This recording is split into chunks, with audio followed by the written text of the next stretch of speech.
Do you blame others when you get angry? Have you ever said something like, "You made me so mad," or "I only lost it because of what you did"?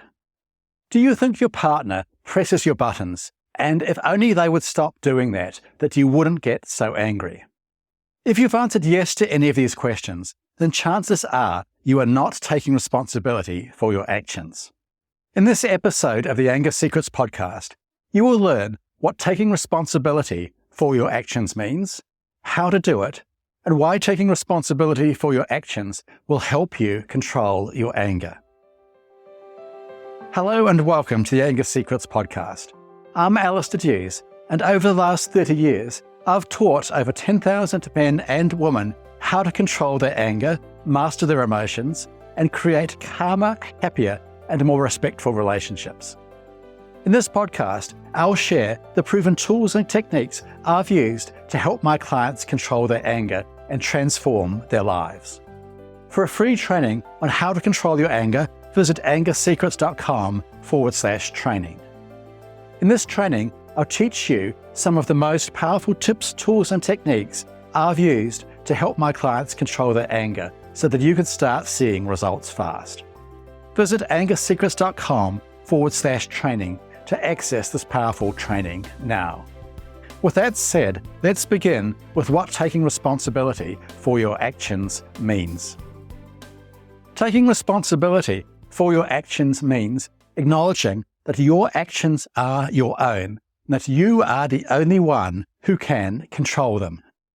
Taking responsibility for your actions also means that you do not blame others for your actions or try to justify them. While taking responsibility for your actions sounds simple, it can be difficult in practice. There can be many reasons for this, but the four most common reasons I encounter for people not taking responsibility for their actions are: Reason 1, fear of consequences. Reason 2, family upbringing. Reason 3, beliefs of entitlement. And Reason 4, fear of shame. Let's take a closer look at each of these reasons. Reason 1, fear of consequences.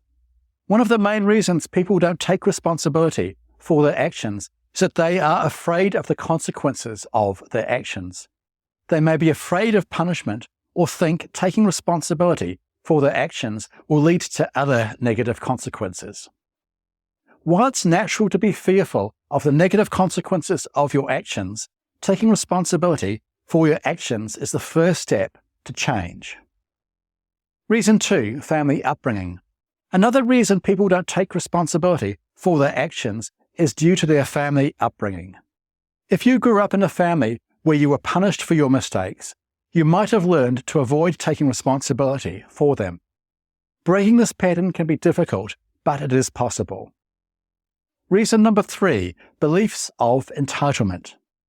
A third reason people don't take responsibility for their actions is due to beliefs of entitlement. Taking responsibility for your actions is difficult if you believe you are entitled to act the way you do. Entitlement often comes from a sense of superiority and is a difficult belief to change. Reason number 4, fear of shame. A fourth reason people don't take responsibility for their actions is their fear of shame. If you are afraid of being shamed for your actions, you may avoid taking responsibility for them. Despite these reasons for not taking responsibility for your actions is vital to control your anger. When you take responsibility, you give yourself the power to choose different actions in the future. So how do you take responsibility for your actions? When I work with clients, I teach them many steps to take responsibility for their actions. Here are 3 of the main steps to take responsibility for your actions. Step 1, acknowledge your actions. The first step to taking responsibility for your actions is acknowledging what you have done or said. This includes recognizing that you can choose how you act in any situation, no matter what others say or do. It also means acknowledging that your actions have consequences for yourself and others. For example, you may become angry and yell at your partner during an argument. In turn, your partner may be yelling back at you. Acknowledging your actions means recognizing that you are choosing to yell at your partner and that your partner's actions do not excuse or justify your actions. You are in control of yourself, not your partner, and nothing your partner does or says can justify your abusive or violent actions. Step 2, accept the consequences of your actions. The second step to taking responsibility for your actions is accepting the consequences of your actions, regardless of whether they are positive or negative. For example, if you have acted abusively in your relationship, a very real consequence of your actions may be that your partner is scared or frightened of you. This fear may last a long time, and it will likely profoundly impact your relationship, perhaps forever. I have met many people who believe their partner should get over the abuse they inflicted after a few days, weeks, or months. But this is not how it works. Accepting the consequences of your actions means understanding that it will take time, perhaps a very long time, for your partner to heal from the harm you have caused. Step 3, make a plan to change your actions in the future. The third step to taking responsibility for your actions is making a plan to change them. This does not mean apologizing to your partner and saying it will never happen again. The reality is that unless you make a plan to change your behavior will likely repeat. A common way to change abusive actions is to participate in an anger management program.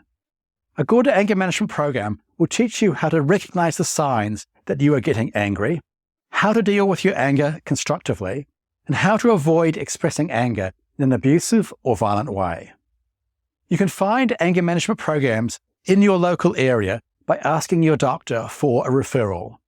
Alternatively, I'd run a life-changing anger management program called the Complete Anger Management System. The Complete Anger Management System is the simplest, quickest, and most effective way to control your anger that I know. You can find out more details about the Complete Anger Management System on my website, angersecrets.com. If you struggle to take responsibility for your actions, remember that help is available. With the right support, you can learn how to take responsibility for your actions, control your anger, and create happier, healthier, and more respectful relationships. Okay, thanks for listening to today's podcast on how to take responsibility for your actions. Be sure to tune into the next episode to learn about anger management in relationships. If you found this episode helpful, please follow this podcast and head over to Apple Podcasts, Spotify, Google Podcasts, Stitcher, or your favorite podcast app and leave a rating and a review. This will help other people struggling with anger find and benefit from this show. Remember, for a free training on how to control your anger, master your emotions, and create calmer, happier, and more respectful relationships, visit angersecrets.com/training. And finally, remember, you can't control other people, but you can control yourself. I'll see you in the next episode. Take care. The Anger Secrets podcast is for general informational purposes only, and does not constitute the practice of counseling, psychotherapy, or any other professional health service. No therapeutic relationship is implied or created by this podcast. If you have mental health concerns of any type, please seek out the help of a local mental health professional.